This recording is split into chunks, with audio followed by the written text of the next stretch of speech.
Hey guys, I'm Danny West and you're back with another episode of the Soapbox, your patient education station. And this week's variation, we are working on side stability. So again, feel free to throw in this little combo into your home workouts. You can even tag it on to the end of the other two combos that I've given you.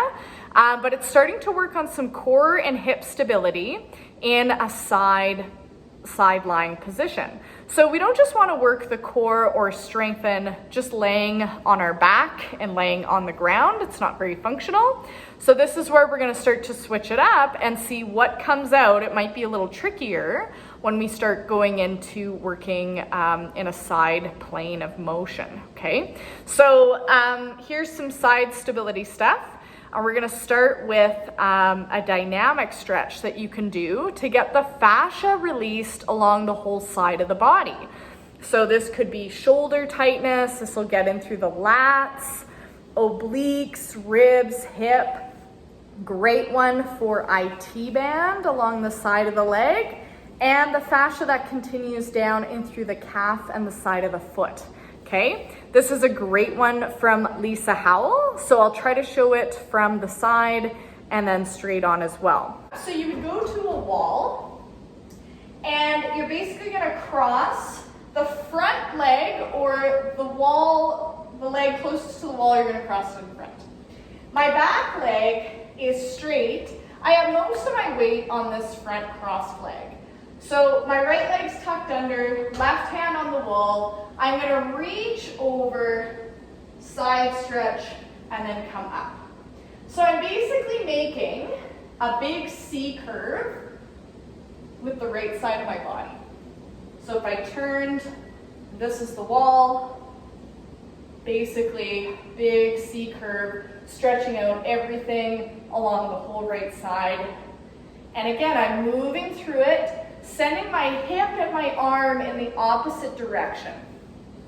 About 10 to 15. And then turn. If your right hand is on the wall or the counter, cross the right leg over. Square the hips. Most of my weight is on my front leg. And I'm going to reach. And for me, my other side was way tighter. Really good one for any IT band tightness, shoulder or rib tightness. And that's our Immobilizer dynamic stretch for side, the kind of lateral fascial line. So side stability, it's good to have a mat that's a little cushy because it can be a little bit uncomfortable on the hip. But I'm going to come to lay on my side, and I'm going to make like a straight line. So I don't want my head forward, arm is back, head is resting on the arm, and watch your feet aren't right in front of you, they're kind of back. And more challenging is having this top hand on the hip. And even here, you might even feel wobbly. So we're going to again try to find that neutral spine in this position. So just for beginner's sake, I'm going to have my arm down here. Shoulders are stacked, hips are stacked. And I got to watch on this one, my chest might want to splay out.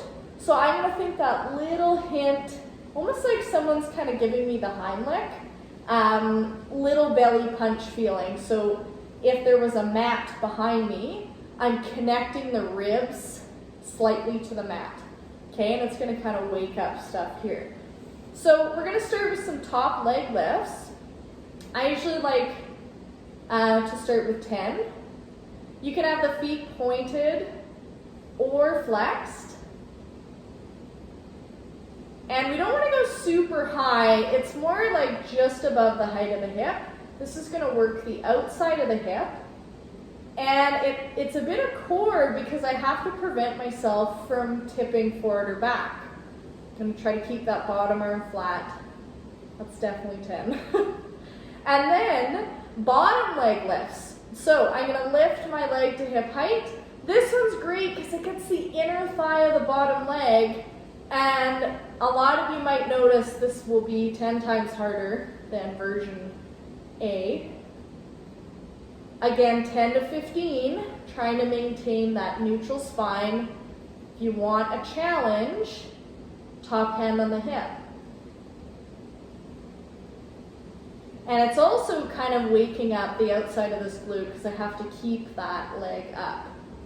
And then rest. So that's part A, top leg lifts and bottom leg lifts. And then the last one is, can I lift both legs up? So again, feet can be pointed or flexed. I'm going to see if I can hold for a couple breaths. Maybe goal of 10 Mississippis. And lower. Or you could try shorter lifts. Maybe 10 times. Okay? And we're going to swing other side. So again, shoulders are stacked, hips are stacked, legs are in line. We're going to watch our ribs are splaying forward. That little hint of belly punch feeling. Just gently resting the hand forward, or you can start hand on the hip.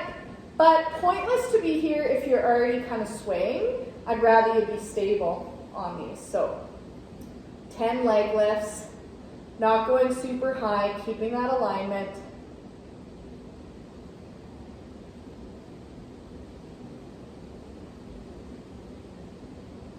Then lifting it at hip height.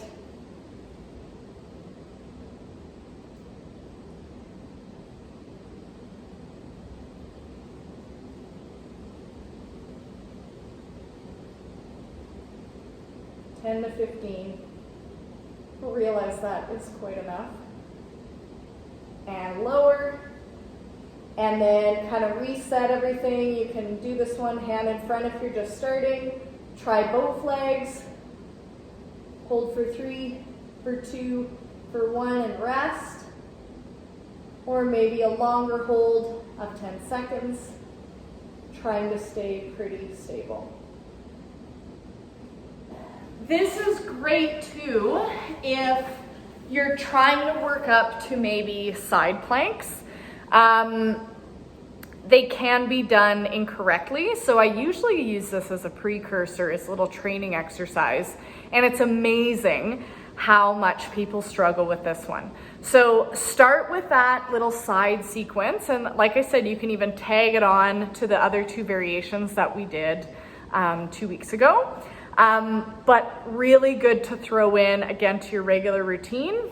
Most people kind of forget about side stability, and it's super important. So add that one in and see if you can either increase the reps or take away that front arm to make it more challenging, okay?